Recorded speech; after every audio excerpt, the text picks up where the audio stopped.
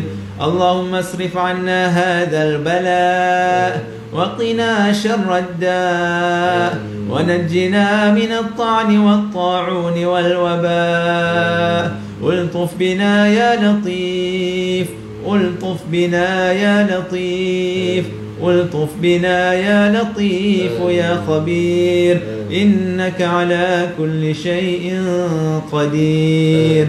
ربنا لا تزغ قلوبنا بعد إذ هديتنا، وهب لنا من لدنك رحمة إنك أنت الوهاب.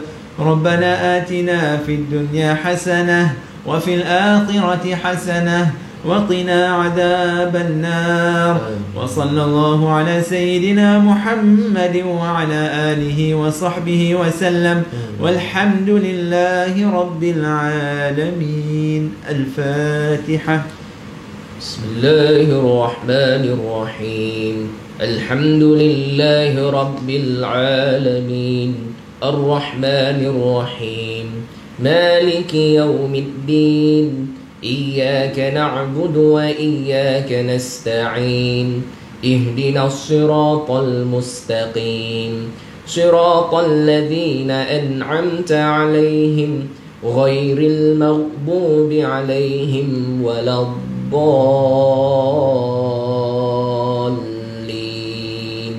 آمين. بسم الله الرحمن الرحيم. ربنا تقبل دعاءنا وقيامنا وركوعنا وسجودنا وتمم تقصيرنا يا الله يا كريم. دعواهم سبحانك اللهم وتحيتهم فيها سلام، وآخر دعواهم ودعوانا عن الحمد لله رب العالمين. تقبل الله منكم منا ومنكم تقبل يا كريم.